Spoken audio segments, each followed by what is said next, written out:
Hello, Region 2B family. I want to let everybody know I put out my monthly update today. It should be available online. Um, I encourage everyone to check it out and read it. I take time every month to make sure I'm writing out what's happening in the region so people understand what we're doing and all the happenings. This month I started honoring Black History Month. There's a lot of Black people who've made the world, our lives, a better place. There's one in particular that really resonates with me, and that's Ruby Bridges. Ruby was like 6 years old in Louisiana, went to an all-white school.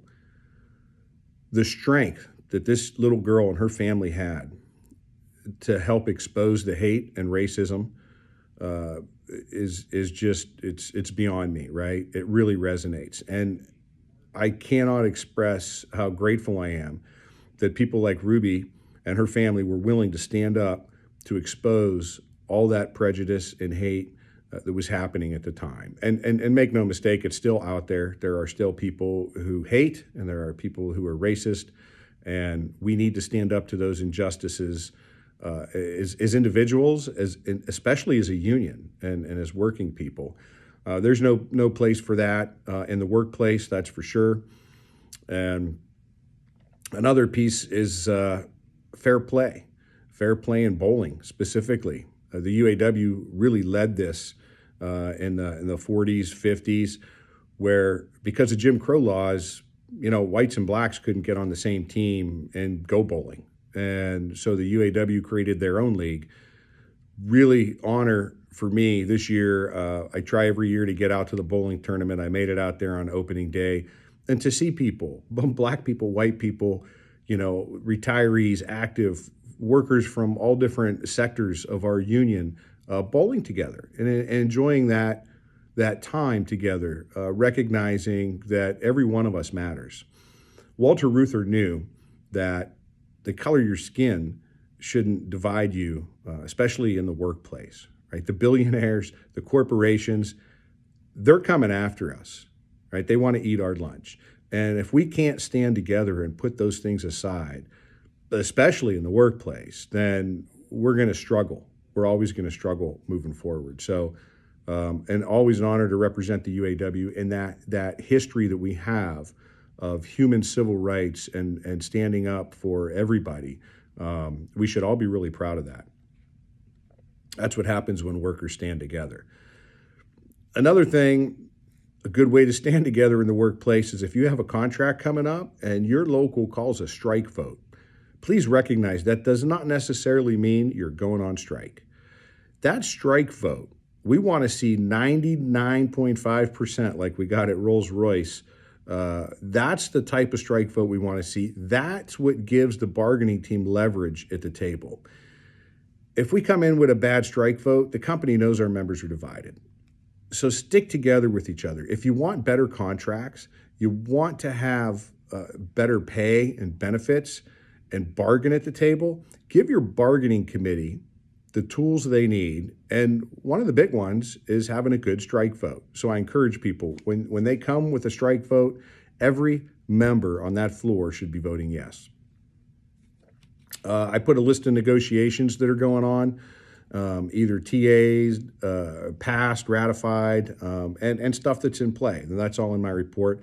And there's a couple locals out there, I know from the big three, who haven't had contracts for, decade or two. They've been working really hard and got their contract ratified, or at least got TAs, and that is huge, man. I thank you guys. That's hard work for the local bargaining team. Because make no mistake, it's not them trying to get the agreement, it's management. It's management that keeps stalling and stalling and stalling. And, we got to keep pushing and pushing and pushing. If I can support in any of those, please don't hesitate to reach out to your servicing rep. Tell them that you guys need me or you need some support down there, and I'll bring the support. I work for you. I'm one of you, and that's what we do. The International gives a lot of support, and if you don't know, every time there's a contract, the servicing staff, whether it's regional or international, are using the tools that we have, which is, our legal team, our resources, our research, sourcing department, bargaining strategies. We have a comms department. We have the resources, and that's what they're there for, is to help our members get these great contracts, and that's what we're going to continue to do. Also touched on education and training, right? Making sure our members have the tools they need, whether it was the class we had for bargaining, bargaining for beginners. We want to make sure that folks know what they're doing. The FOC, we had a mini FOC up in Toledo, helping the smaller locals get through their financial obligations. And we also were able to roll out some information on the new membership department. I encourage the local leaders. There's a survey that went out from the membership department. Please fill these out, right? Be honest with us. We got to get this list correct. This is for the betterment of the entire organization and every member, to make sure that our membership lists are correct. And the membership department is there to help you. It's newly created, but they need to understand how to best help and what they're going to need to do. So that's why those surveys are so important. We also had joined up with Region 4, Region 2B and Region 4 got together to do a UAW basics class in Illinois. And there was some OSHA training happening in the region this year as well, OSHA 30. Just making sure our members are having the information they want, and making sure that we're doing everything we can to protect and help our members in the workplace. Politically, look, we're working. I know the International is working with the Trump administration, trying to get some fair trade policies enacted. They've decimated the manufacturing in America. We know it, right? We've been sold out by Democrats. We've been sold out by Republicans. We've been sold out by the billionaire class. That's a fact. And they want to make more money and ship jobs overseas. So tariffs and trade, if done right, can bring that work back. We are willing to work with the administration. But believe me, there's a lot of things we're going to fight the administration on, right? NIH is one of them, the National Institute of Health. We got 5,000 UAW members that are employed at the National Institute of Health, and these people are doing research for, cancer.